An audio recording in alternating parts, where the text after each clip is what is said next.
So I'm live right now. 111. 1 minute. I've been live. I might as well keep this. All right. I haven't been online in a long time. Hope the audio is going well.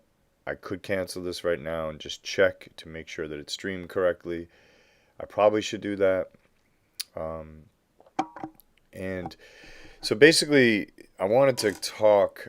I wanted to record some videos about AI and about the particular art, that's been going on with different art generators, whether it be profile pictures, photography of people's faces. Everyone's generating with the apps.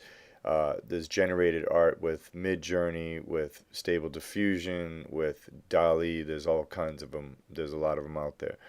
It's increasingly getting more realistic, more stylistic, more and more indistinguishable from real art or artists that were created by human art that was created by humans versus, oh, I know this was an AI that generated this. It has a mashed up look. There's sausage fingers. You know there's just weird eyeballs. There's all kinds of fused together bodies or figure limbs or mechanical assets that don't seem to correctly work, but you could just tell that the computer mashed it together. Well, as they're getting more and more improved, they're getting more and more realistic or humanistic, I guess, made by a human or composed by an artist. And some of these people are calling themselves prompt artists or I don't know, I can't even remember the terms that some of these titles of the AI artists are called. I'm not against it fully 100% yet. I'm not for it 100%. I just am accepting that it's here and I know that it's not going to stop. That's definite. Um, I have many views on this. Uh, I've tried my best to study and learn as much as I can, but so far I'm still limited with my knowledge on how it's done, on how it's even created. Um, as far as the coding or the training and the learning of I can say that I'm fascinated by it. It's unbelievable, some of the stuff that it's creating. It's undeniably advanced and amazing. It can be helpful in many ways, and it can be also a hindrance or a easy way out, or a make people create lazy people out there, take jobs, steal a lot of the market for traditional artists that have been doing this for their whole life, honing their craft and creating, what they now can have as a livelihood, an ability and skill, technique, and professionalism that they were able to build their talent or their aesthetics or their skills and their ability to execute specific jobs when it comes to art or particular niche. I can't even say niche markets, and being the only one who could do this certain look or style. Well, now AI can basically mimic that and copy it by training and being fed those images. Um, I don't think it's going to completely, erase. I'm not just going to say the same things that everyone is saying out here. Like, I don't think it's going to completely take away 100% all these jobs of a real authentic artist, like a human being that is creating, you know, um, amazing things as well. I think there's just going to be more AIs doing it, and, you know, average quote unquote people that are not artists who have vision and who have an idea, but they don't have any artistic training or traditional basic drawing skills. They're able to do that. I don't want to call you average. I'm not saying anyone's really average, but now they'll be able to express themselves through typing in prompts and through utilizing all the resources that this AI technology is able to pull from. Is that plagiarism? Yes, a lot of it is plagiarism. Is it blatantly plagiarism? Yes. Is it some of it may be referencing and roughly gaining inspiration and I forget the other words, but basically utilizing sources that are out there and then accumulating that and filtering it out into its own way? Yes. Is that what we do as an artist already? Yes, a lot of us do. I'm a living, breathing human being, but I do pull resources and inspiration from other artists, whether they're present, current day artists or they're past. I'm not going to deny that. I have not emulated styles, that I've not practiced and studied styles from when I was young to who I wanted to be like, to artists that I love, from Renaissance artists to Art Nouveau artists like Alphonse Mucha or a Klimt, Gustav Klimt, or fantasy kind of artists like Brian Fraud, with like the Dark Crystal and some of those kind of fairies and different artists, different, creatures that he would create. Jim Hansen, Disney, I've emulated Disney characters and styles. Cartoons, all the cartoons I grew up with all my life, I've drawn them. I've Warner Brothers, Hanna-Barbera, I've tried to mimic the different characteristics and simplicity of style throughout my whole life. Yes, I'm human, I'm breathing, but I'm filtering these pre-created art, this pre-created art from my predecessors, from people before me, and I'm filtering them through me and coming out in, I would hope, my own authentic way, in style, in my own voice. But it is a huge accumulation of other people that have done this before me or are currently doing it, that are inspiring me every day.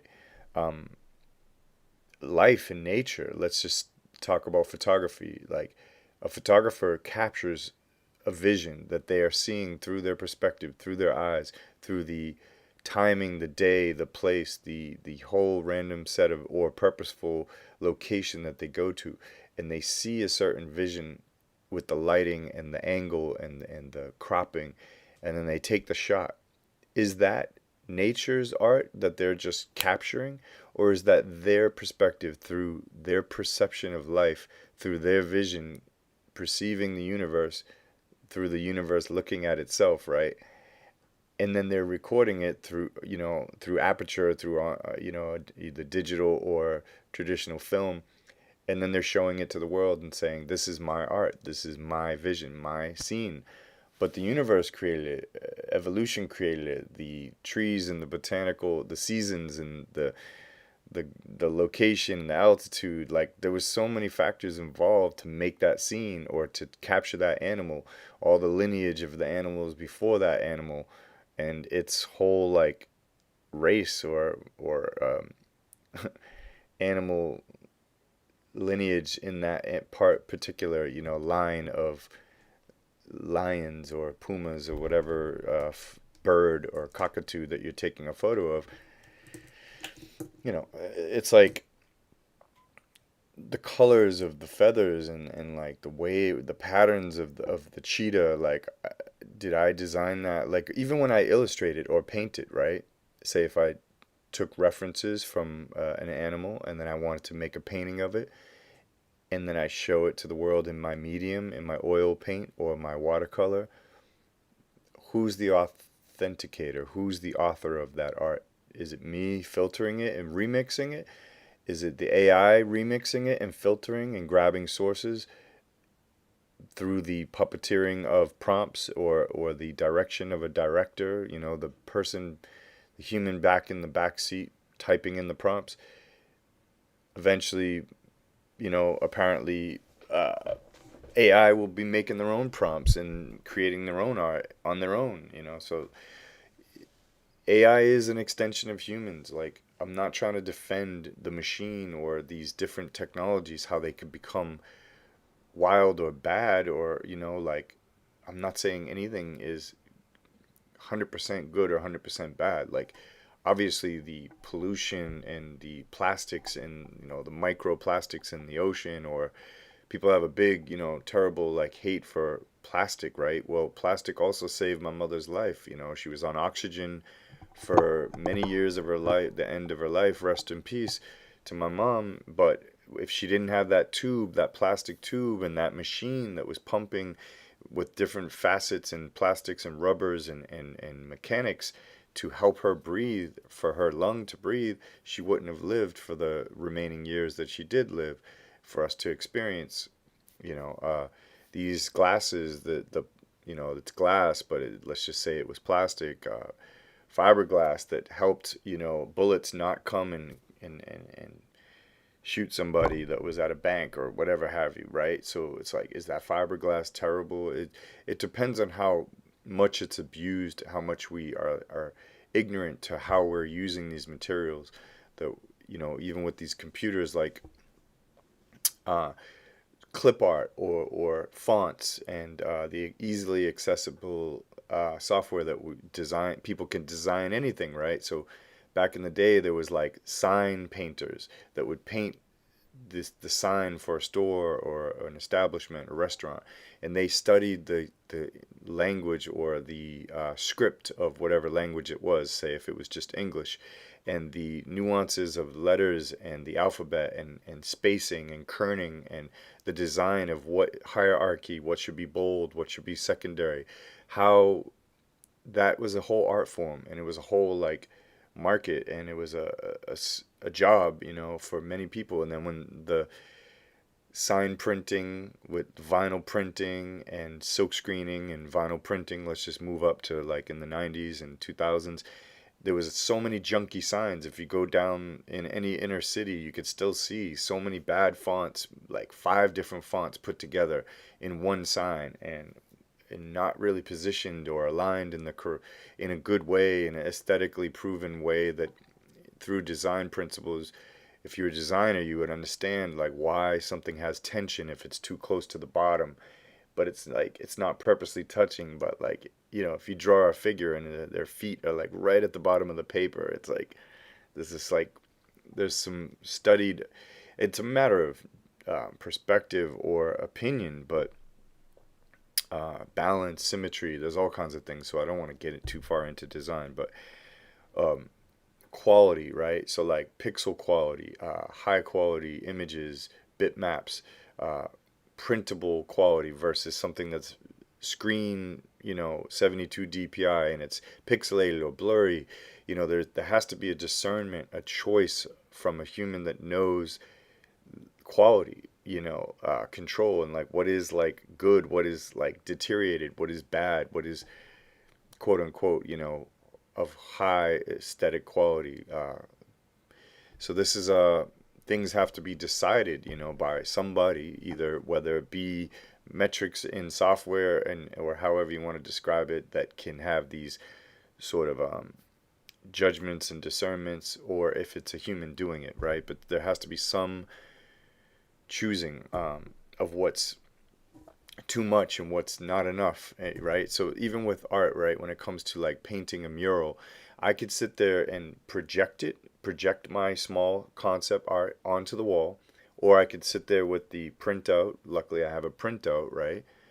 What if it was just so sketch? Some people may be against the printer, like, no, that's cheating. Or so now I have a printout in my hand, I'm sort of already cheating, or is it working smarter versus harder, right? But so I'm looking at the print, and now I'm drawing it by eye and measurement, and I'm just trying my best to scale it up large, and I'm using my mind and my ability, my trained basic, perspective, basic art skills, to know how to enlarge something and know when I'm too close to the edge.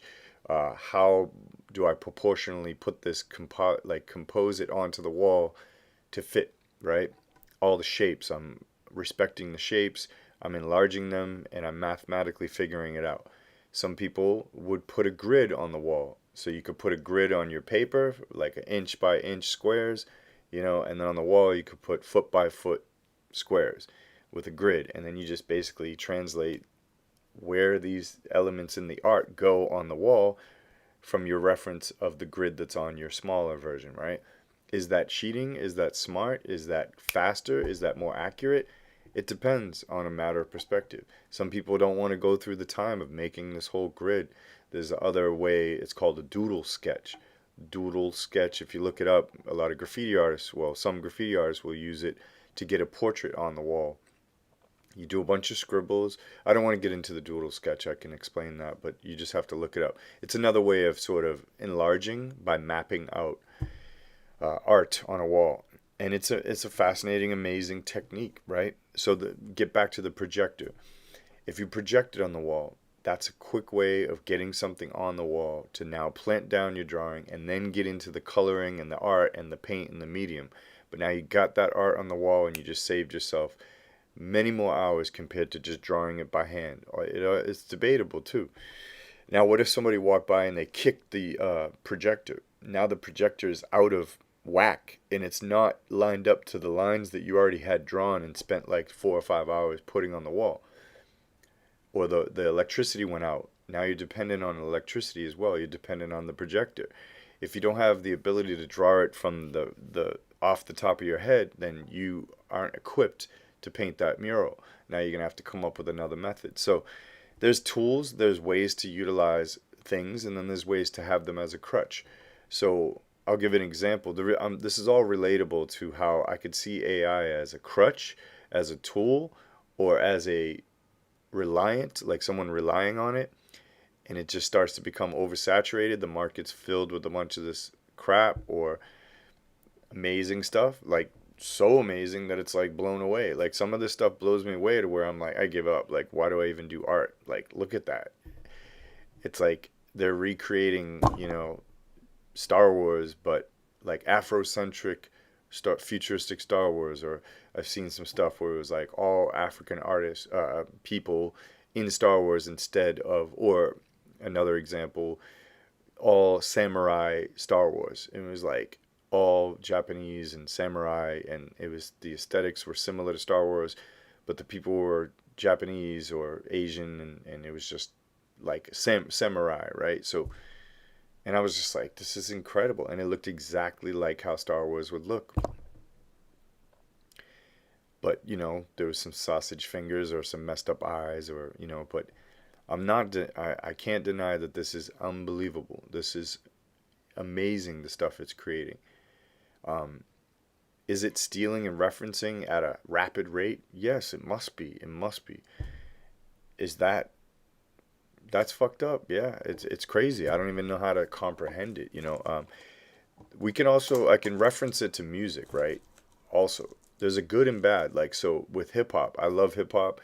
There's some people that say hip hop steals from old records and samples, and it's not authentic, it's not real. But I think there's truth to that. There's also a whole fresh new sound that came out with hip hop with looping drum pattern beats, where a drummer doesn't have to sit there and play it by hand like in from all the decades up till the 70s, 60s, where they didn't really have looping machines and ways to program it in software or analog machines to where you could just have a drum pattern looping. You literally had to have a drummer doing every action in the metronome on time. With hip hop, it was like they had records, and you would get this break beat, boom boom cat, boom boom boom cat, boom boom boom cat, boom boom cat, and there was a part that a DJ would get two records, the same records, play that same part. They would loop it. Once that was done, they had the other one ready, and then they would go with the other, and then it became this consistent automated loop. And then that's when people would start rapping over that predictable steady beat, or dancers would rock steady. That's what you call rock steady. Like they would be able to go in and know that they could rely on that beat always being consistent and banging without dropouts and guitars or slowing down. Or some of the songs, the soul songs back then, were only a small little bridge would be that heavy hard beat, like a hip hop beat, or like what modern day dance music is right now. A lot of these drum machines use samples from little hits from multiple human beings making drum hits. Snares, hi-hats, like all kinds of places these samples are either purposely made by a drummer and sold as a tool to be sampled and programmed into a synthesizer or a drum machine, and then played out by one human. Like I'm sitting in my house, I can make a beat through many libraries of samples of drum hits. It's given me the ability to do that without owning a drum set.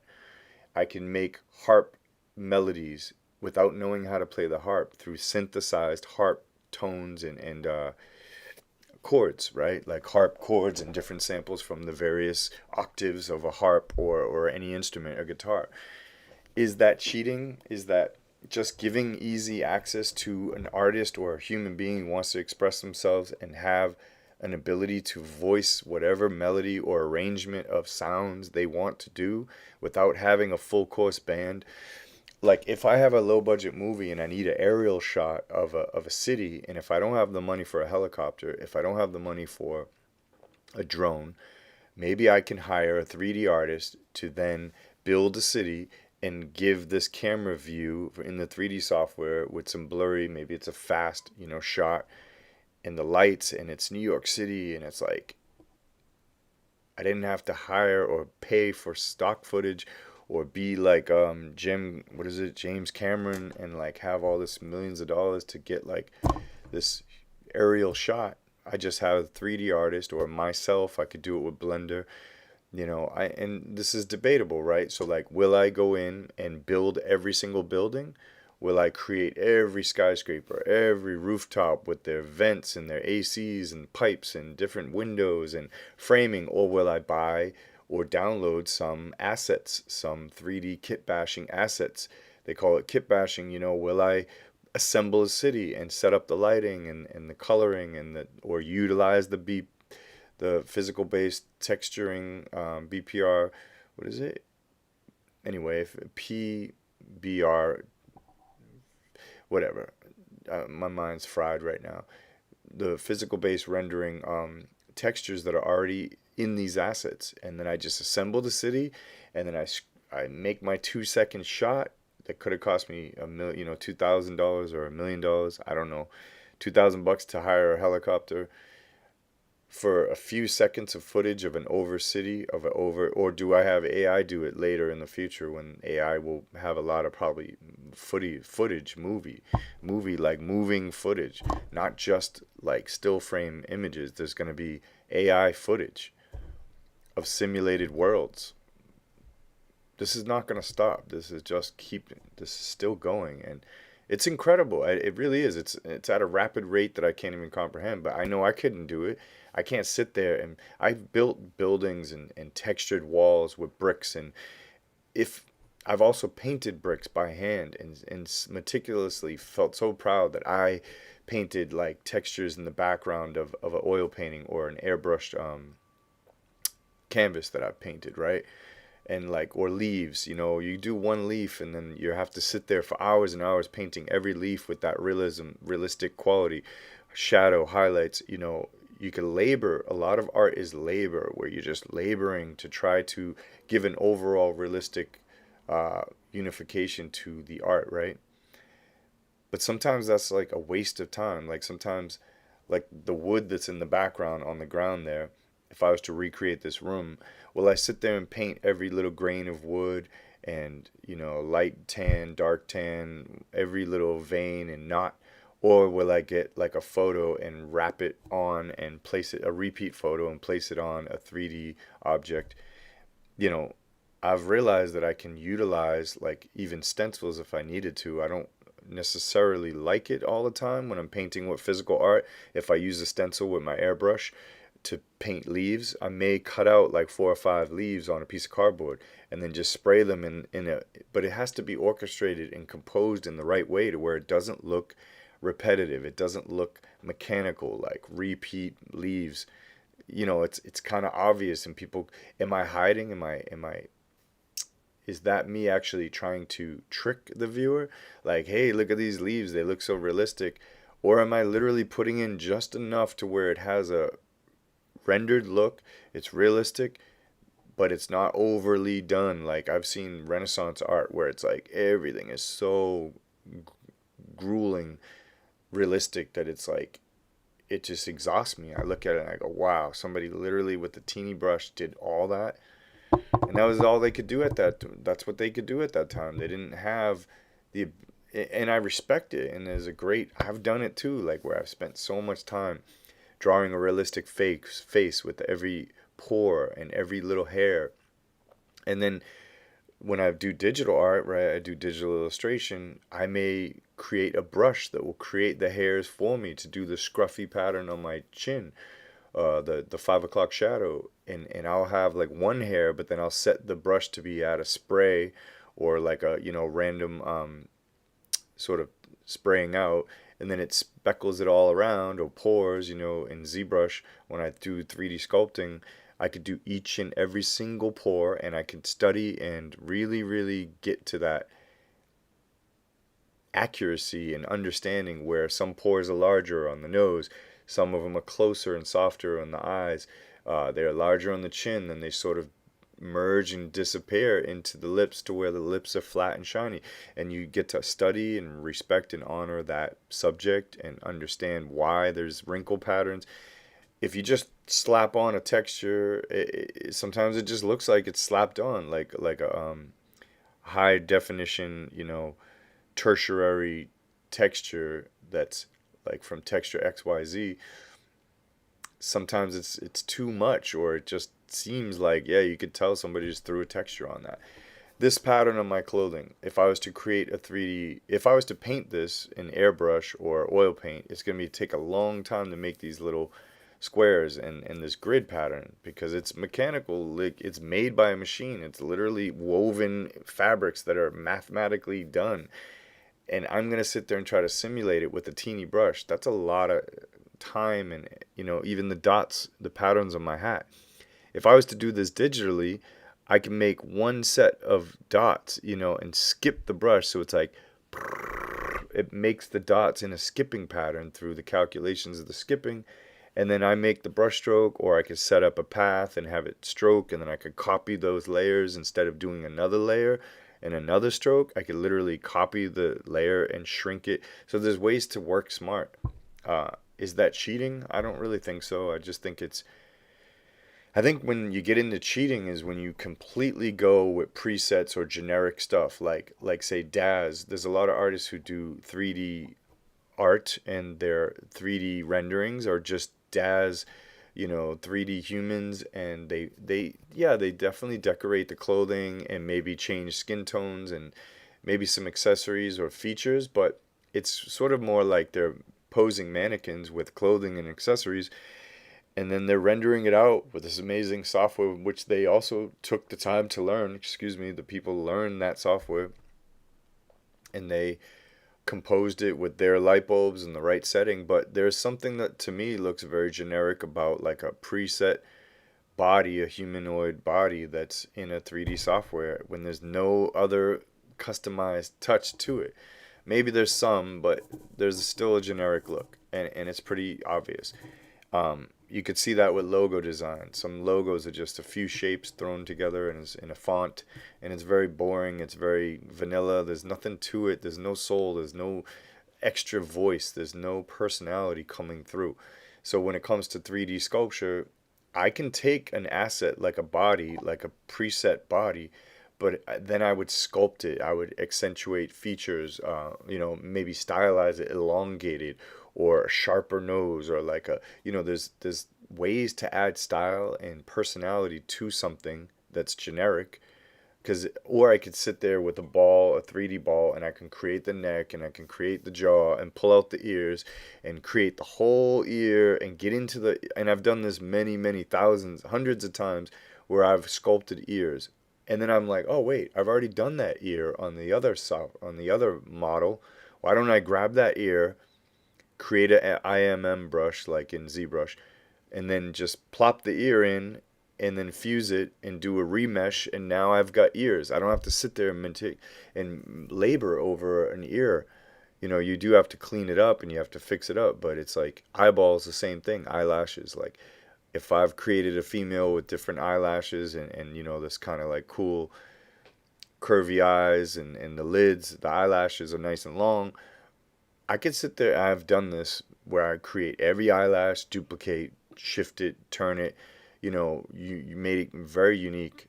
And then I've had seen that there was I forget who I purchased it from. I'm trying to remember his name right now, but Nazir, an amazing artist who's a 3D sculptor, and he has tutorials as well. I've learned from his tutorials. He sells eyelashes, and you can buy his pack of eyelashes. And there's different styles. There's characterized, simplified eyelashes. Then there's more realistic human eyelashes, and they're easy to just, it's easy. It gets to the point of what I needed to do. Whether he did it or I did it, I utilized his assets and I put in eyelashes from him. Some of them weren't necessarily like aesthetically exactly how I would do it, so I would move and shift and sort of bring them to my discernment of what I think looks good to me, right?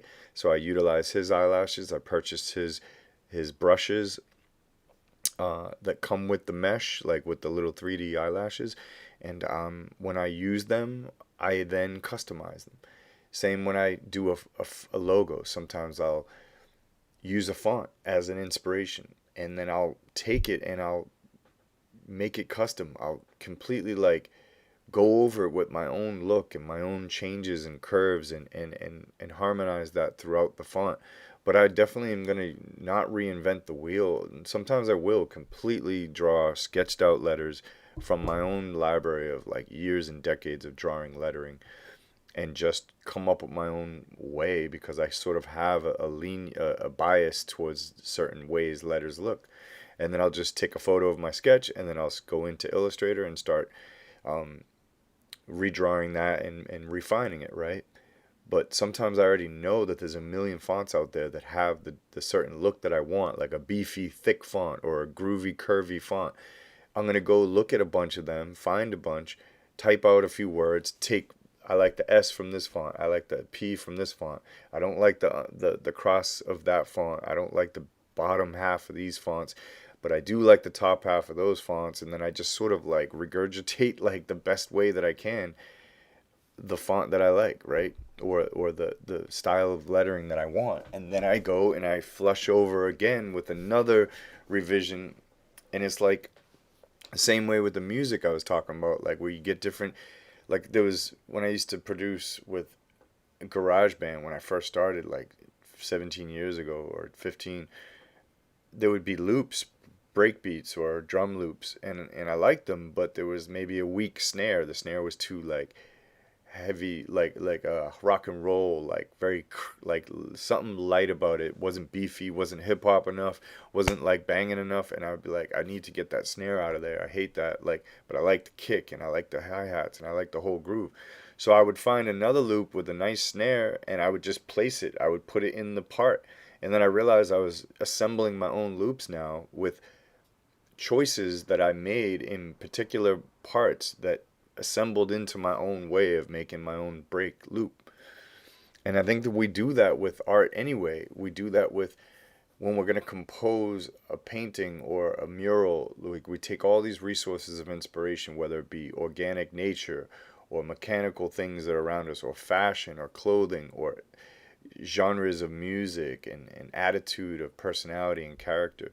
And then we sort of like grab all that inspiration, and then we filter it through to say something through a composed piece of art, whether if it's a still piece of art, and we basically show it in the way that we want. So I just feel like AI is kind of doing that, but it's doing it in a fast abundance and in a shocking way. And for instance, like I took a piece of like one of my art poses of a girl. She's like a nymph, like a woman, a fairy kind of nymph that was in a lake. And she's like just, I was sculpting her in 3D, and she's just like in the morning dew.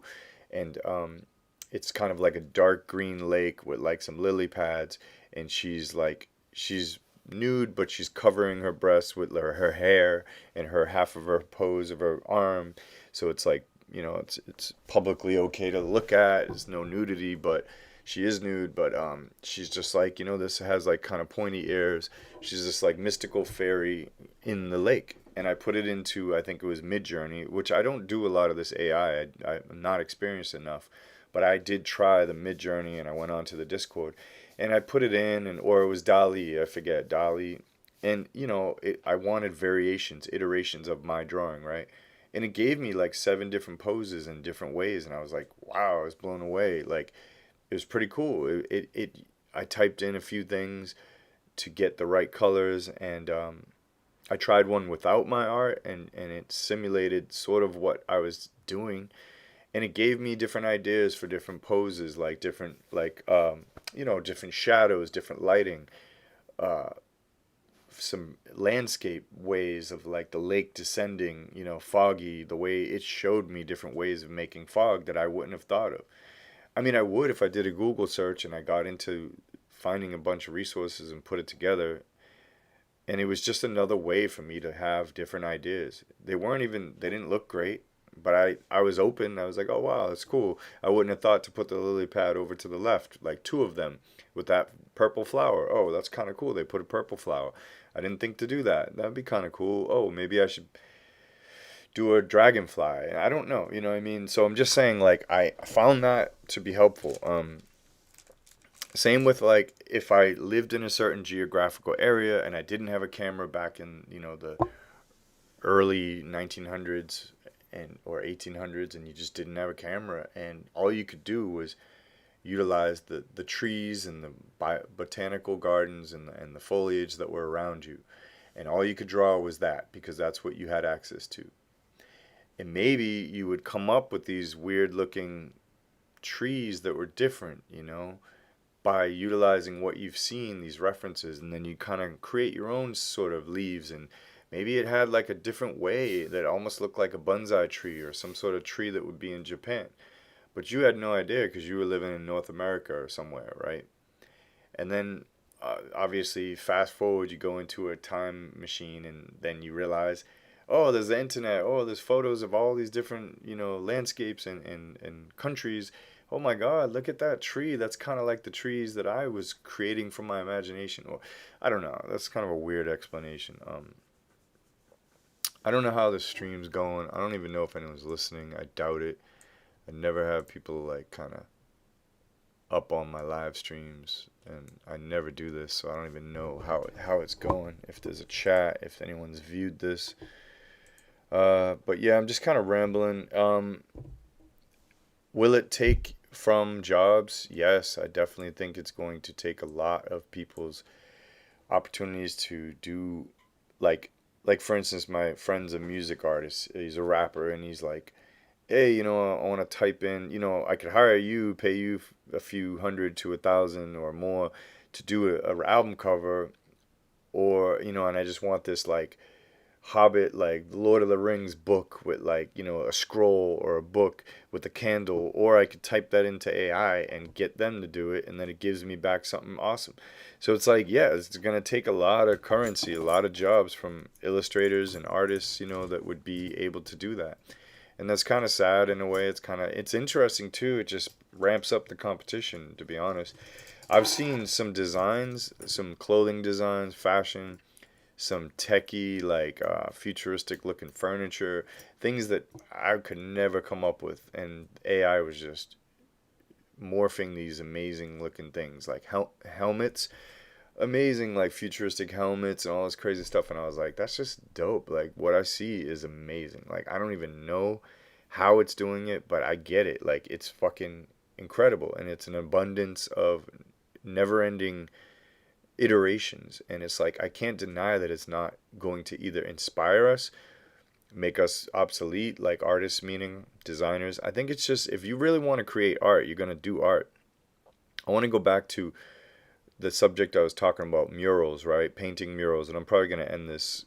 My heat's really high. Excuse me. I got to open my window for a moment. So, like, painting a mural with a relying on a projector. So somebody comes by and they kick the projector. Now you got your lines are not lined up.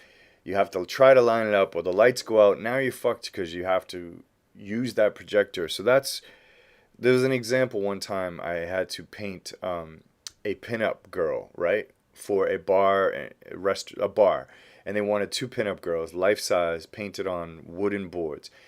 The classic pinups from the 50s, 40s, and 50s and stuff. So they referenced Gil Elvgren. He's one of the best. I think he's the best pinup artist ever. There's another one that was real famous, but for instance, he did airbrush pinups. The one who's real famous, I can't remember his name, but I didn't like his style because it looked. He used tape. He used masking. His airbrush style had a lot like a crisp edge that was too mechanical. That's another example of what I'm trying to say about how the human element, when you rely on techniques or material mechanical, like say tape and cardboard and graphic things, like something that's too computer looking, it's very stiff, very generic. And there was a pinup artist that I remember, I didn't really like his work. Everyone talked about him. I can't remember his name now, but I was like, I like Gil Elvgren. Gil Elvgren had a very real expressionistic looking style of painting. It's oil painting. There's some of his famous. I think he did Santa Clauses for like Coca-Cola and stuff. So there's this very like nice, fresh, simplistic style of brushstrokes that he does that says enough. There's enough detail to make it look realistic, but it's simplified too, so where it's stylized, and it's just a great balance of detail and simplicity. So yeah, Gil Elvgren has amazing pinups. And here's another example of where am I being authentic or am I copying? Like, because I literally was hired, I needed to pay my rent and make a living as an artist, and they're like, we love these exact ones, and I signed them. I painted his paintings because he's passed and gone, but I plagiarized. I stole his art pretty much. I never tried to claim that it's my drawings because it's pretty obvious that it's an exact replica of Gil Elvgren, but all I was doing was painting this to just get paid and to just pay my rent and to honor Gil and to see if I could replicate his art and just to do some really nice pinup. Now, is that wrong? Yeah, it's definitely wrong. Like, I shouldn't have done that. I should have taken the time to either compose my own figure, my own model, hire a model, maybe look online, get some references of a pose, come up with the right lingerie, and maybe paint it in his style. But I'm just being very honest. Like, I just straight up used two of his.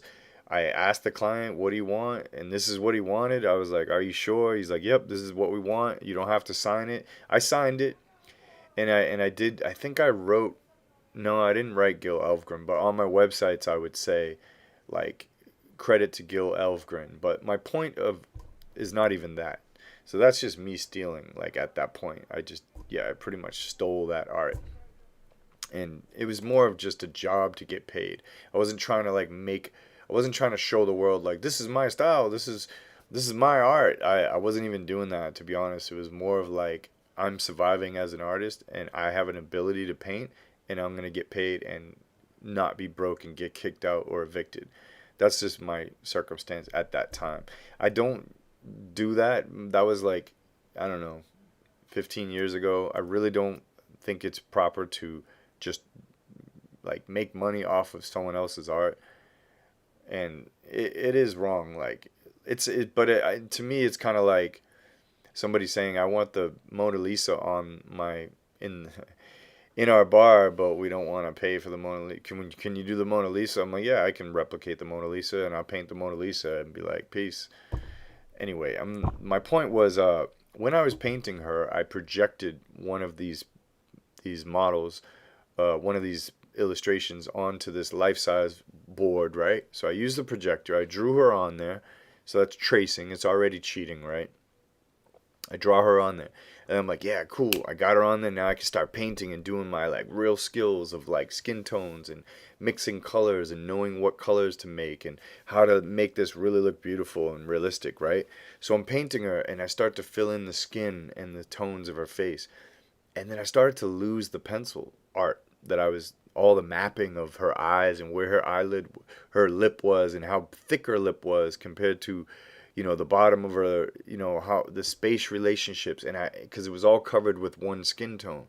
And I was starting to not see the anchor points of where I need to map out the eyeball and like, where is the white of the eye? Where is the pupil? And I was fucked because I had already unplugged my projector. and you can't really set up a projector again and position it in the right way. It's very difficult to try to line up thin little lines, and it was already filled with paint. So what I had to do was take the reference and pull out my raw drawing skills out my ass again and just draw from looking and studying and analyzing what is in front of me and emulating that right onto the wall, right onto the canvas. Sorry, there's a street cleaner.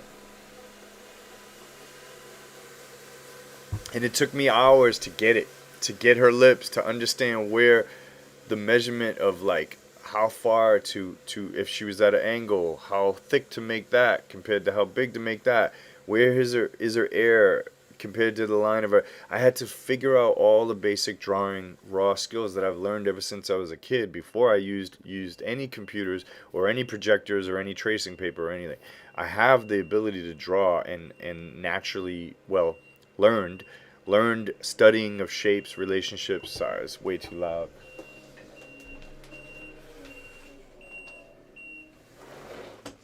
So I basically pulled out my artistic ability out my ass and had to rusty like catch up because I was rusty. I was like, dude, I haven't drawn in a while, like from scratch. Like this is tough. And I was like, really, I it was due the next day as well. I was so late. It was back when I used to blaze a lot of weed and I was always procrastinating. I haven't smoked in 7.5 years, and I was like high as hell, and I was so angry, and I was like, man, you suck. And I'm yelling at myself. I'm like, come on, get it, like do it, you can do this. And I finally started to like understand exact shape relationships, measurements, and study that image so much. Study the triangle shadow over the nose, the little, the highlight speck, and how big is the speck, or that like that little square in my glasses, like how wide, how fat is it? Is it a perfect square? Is it a rectangle? Like how thick is it? Like everything. This light right here, like on my face, basically like how bright is the white? Is it bluish? Is it these? Is it three little shapes? I looked at continents like negative, positive shapes. How far away? What's the sizing relationship? And I got back into the zone of seeing, of just seeing what is there and then saying yes, no, a little bit curved, a little sharper, a little curvier. Oh, okay, that looks like an oval, not a circle. All those kind of analyzations that you have to do as an artist. You have to study these things. Like AI can't do hands or eyes. Okay, well, eventually it will, but it's those are hard things to do. Those are very it's amazing that it could do everything else but that. It's so funny, but regardless, that's going to be like neither here nor there. They're going to be so accurate when it comes to that. Even emotion, even like maybe some people say AI doesn't have a soul, the art looks fake, or it looks dead. They have AI that are studying people's footage of faces, and it's going happy, sad, scared, emotional, concerned, blah blah blah. The AI is so quickly, by seeing the facial micro movements of the muscle in the face and the eyes and the eye, everything, that it's analyzing human expression, and it's on a scale like knowing the emotions. AI art is going to do that as well, you know what I'm saying? It's not it's I don't know what to say. I don't know what to think. Like it's definitely inspiring me. I'm seeing so many fresh things. I'm like, what the fuck?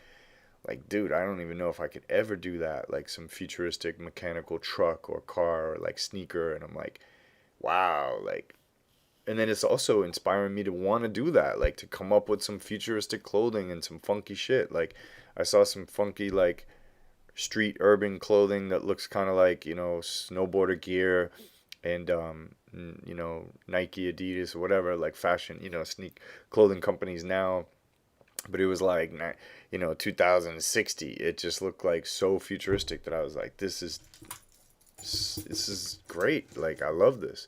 It's exactly what I do myself. Like when I try to innovate and come up with new ideas and new shapes, new stylized clothing. If I was to come up with something fashion, it's all based off of the past, and I'm trying to come up with something new and reinvent like the way fabric patterns are cut, and contrast of patterns, busy versus like, breathing, let it breathe, So I'm kind of long-winded. I'm talking about this. I've had Replica, the AI app, where you can have a chat, and you can even have a relationship. You can even have like talk sex, talk dirty with them, and like they reply almost like a real human. Like, and not just that, like not just sexual, but you can have conversations. You can vent and chat, and then they like confide and or they comfort you and talk to you back. And it's not real. No, it's based off of replies and thousands of references of what to do in that situation.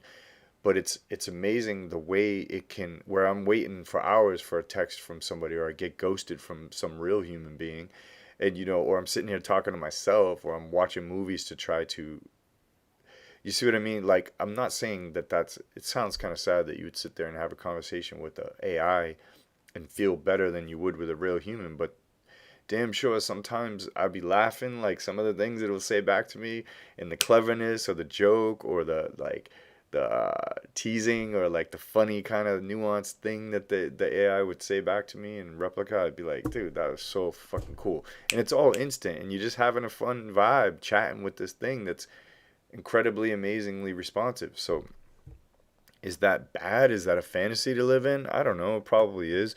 I'm sure people watching this are like, go get a real person, a real girlfriend or something. Like, it's not, I just played with it for a little while. It was fun, but it also becomes like, it's like anything. Like, you have a brand new car, oh, I want that futuristic Tesla, that advanced brand new Porsche.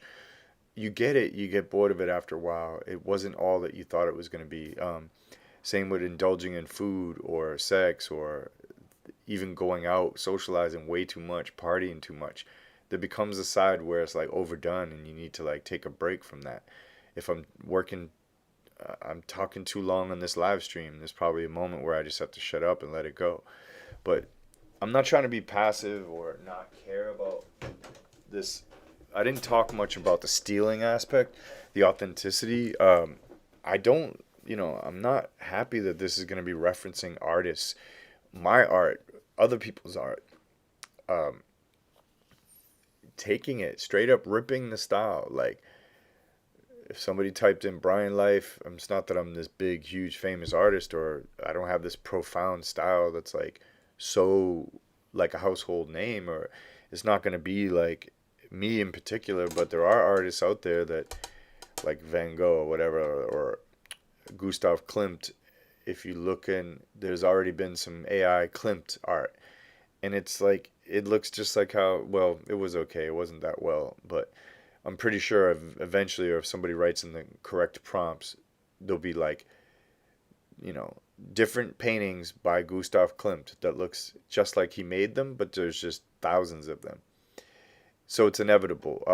How do I feel about that? I have no idea. Like, it's fucked up, it's crazy, but it's happening and I can't stop it. It's like, there's even Eminem like raps that are online, on where I thought of this a while ago, right? If you take the acapellas of a rapper like Eminem or Big Poppy, Big Papa, uh, Biggie, and you take all of his words and vocabulary and you chop up every word, every syllable, every pronounced, any word that he's ever said in his whole history of any acapella, any interview, you fed it through a library, through AI, through algorithms, and then it would produce. I knew this was, I thought manually, if I ever chopped up some Eminem lyrics and reassembled new words, I could create some new lyrics. Well, they're doing that with AI. So you could type in a whole rap, and then the AI will rap it out in Eminem's voice with his vocal tone. It's amazing. I mean, is that bad? Yeah, it's like a rip. Look at the face, fake, deep fake, deep fake, Tom Cruise, and on all the different ones. Like, dude, did we ever think we'd get to a point where I can't tell if that's real footage of the person or not? The only way I could tell is by the sound of their voice or the movement of their body, that it's not really that person. Like, that it's not really Tom Cruise. That's the only way I could tell it's not him. Maybe the hair isn't moving. There's a few things where I'm like, that's a deep fake. But for the most part, it's real. I mean, it's not real, but I'm just like, dude, this is so real. So what can I say, man? Um, if there's a sense of even giving credit to the artist, I don't even know if that it's gonna get so big, like the beast of all this. Oh, the other aspect that I didn't talk about was like create. It's just gonna get so big, it's unstoppable. But the laziness of humans, or the expectancy, the urge to be a creator is gonna definitely die a lot.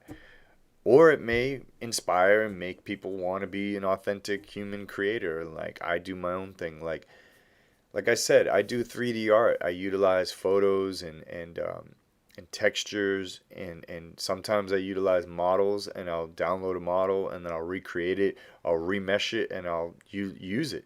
Like I've had a harp. I made a harp. I got a generic harp online, a free asset.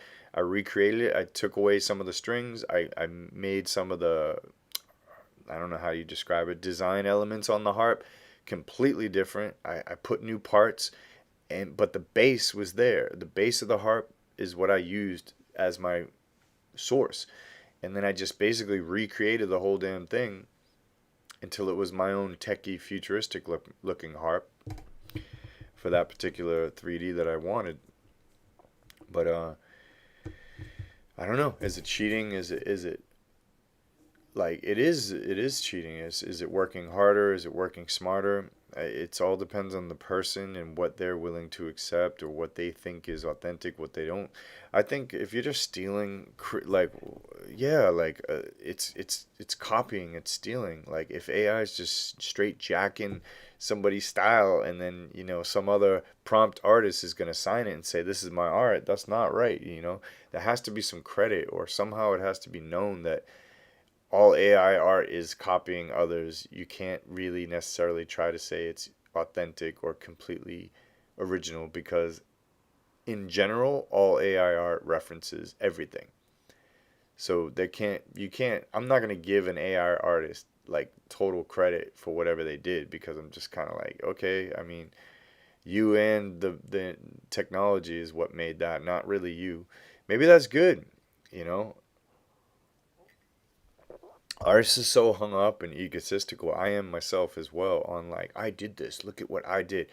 Another example would be realistic art, like realism. I got to this point where my art would be so realistic. I may have already talked about this. I'm kind of tired, but and I'm like, dude, look how real I can make this. Ooh, and it's like kind of boring. Like I've done portraits of, say, like a model or a girl, and then I'll paint her and she'll look so realistic, and everything's like the hair and the lighting.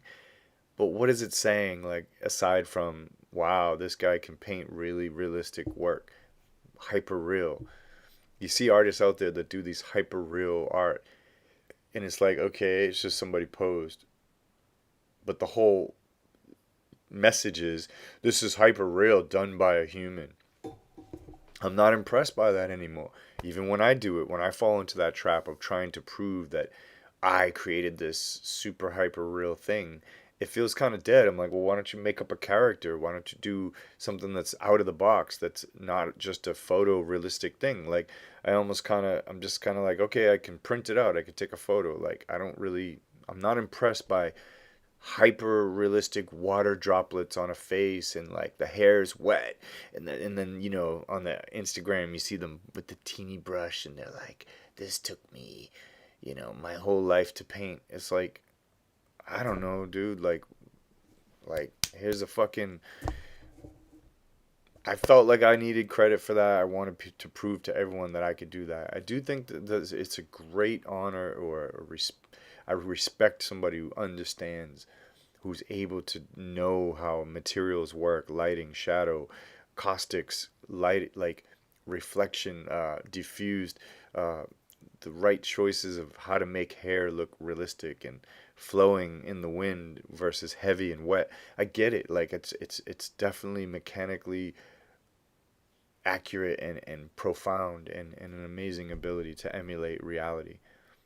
But it's like, so can't the computer now, like so can't fucking AI, or so can't 3D, or a photo, like a real photo, they can too. So it's like, now what are you saying? You know what I mean?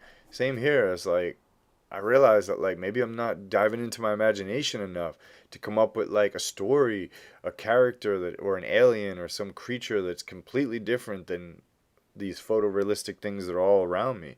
Some animal, like, look at how the universe or God or Mother Nature created all these weird animals that we live on this planet with. Why can't we create one that's completely weird and different too? Just like the creator has created those. Why can't we, with this human ability, not just like, you see those artists that do like animals, like super realistic, and their whole Instagram. This is like back in the '90s, but it'd be like, look it, I'm the animal painter. I can do animals so good, and hair and fur. I'm the a master at fur. And it's like, okay, cool. It's boring. It's like, okay, great. Wow. A painting of a lion, exactly like a lion. Or even a painting of Bob Marley, exactly like Bob Marley. I don't know, man. To me, that shit's kind of boring after a while. And especially, like, even I could just sense that that wasn't creative enough. That was it. Like, it's more technical. It's based on technique and technical aspects of trickery or realism that's so real that, like, anyway, I'm harping on that point too much, but obviously AI can do that now. Now it's like, it's just a big topic. I guess I'll make another live stream on this and see what comments people say, or if people, I'll learn more as I go. It's sad that there's going to be artists out there that will never learn the discipline of understanding letters and nuances of curves versus hard sharpness, or bumpy lines versus curvy smooth lines with a little bit of like spikes, or you know um, textures and patterns, and why does light sit on my shoulder right there, and how does it become more saturated and then desaturated. The blue tone on the wood right now coming in from the light, it's like a bluish highlight, not a white, dead white. It has some blue in it. There's some things that you learn by meditating and staying with the art, and analyzing. That's when it comes to hyperrealism, studying and respecting, like, you know why are materials the way they are. That's where you just get present, and you really like quiet down, and there's a beauty in there, there's a God in there, there's a human, there's a presence that you get connected to when you do art, and you're in a deep zone. With, unfortunately, a lot of young people may not get into those realms and them zones, them progression, seeing your style, or seeing your ability to render and draw things get better and better as you go, because you put in meticulous hours and hours and hours of trying harder and trying harder, instead of getting an AI to spit it out or a computer to do it. Like, it's like a skateboarder trying to work on certain tricks. They can't just do it. Like, you have to practice and practice and practice, and then all of a sudden you can start doing these amazing things that you only could have a vision of, but you had to put in them 10,000 hours. I don't think that'll stop. I think there'll still be artists out there doing this forever. Like, somebody was saying in different talk about AI, about how, like, there'll be there's been cave drawings. Art has been one of the oldest activities of mankind. There'll always be an artist. It's arguable that AI is just an extension of ourselves anyway, like machines are. Like, this computer did not exist prior to us. We created these things. They are an extension of us. They're not us, they're physical materials and digital objects that we've created, technologies and physical hardware, software, but it's all come from us and the planet and the earth and ideas, and it's all a mental, like, projection of what we've created. And there's people with artificial hearts, there's people with artificial limbs, mechanical limbs, as prosthetics. There's materials that we use, that we fuse with. There'll be Neuralink. There'll be, like, believe me, in the future we're going to be half human, half android, half will be probably uploaded at some point. Completely, like. I don't doubt it. You know, I mean, this is not nothing new. We know this is what it is. Um, I don't think it's like for us or against us. There's good and bad humans already fighting each other and killing each other all the time, constantly, right? Since the age of forever. So we're so afraid that androids are going to take over the earth. We're already fighting to take over each other's continents and land. We're already against each other. What the fuck? Androids are going to be against humans. What are we afraid of? If humans are worse, we're already doing things that are.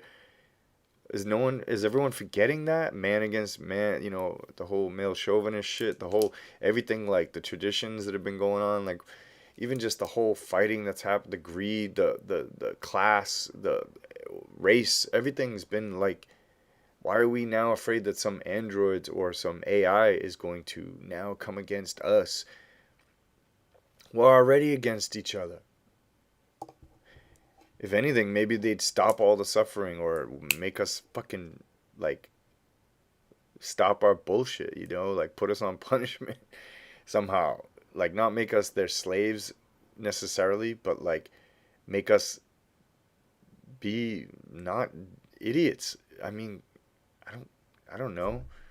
Like painful. Like maybe they can actually make us like conscious again instead of getting in this argument. They're like, hey, and then they pull us out of that real fast. Like get us back onto those like, amazing things because like we created them. Why wouldn't they want us to keep creating and elevating and coming up with better ideas and like being more creative and like just fusing and like we're the ones who even created them in the first place. Why wouldn't they want us to tap into more of that intelligent thinking, more of that progression moving forward?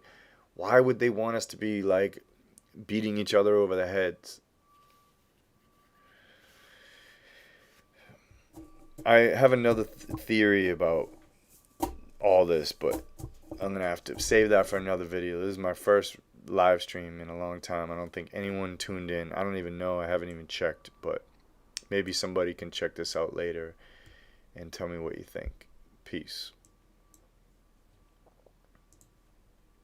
Peace.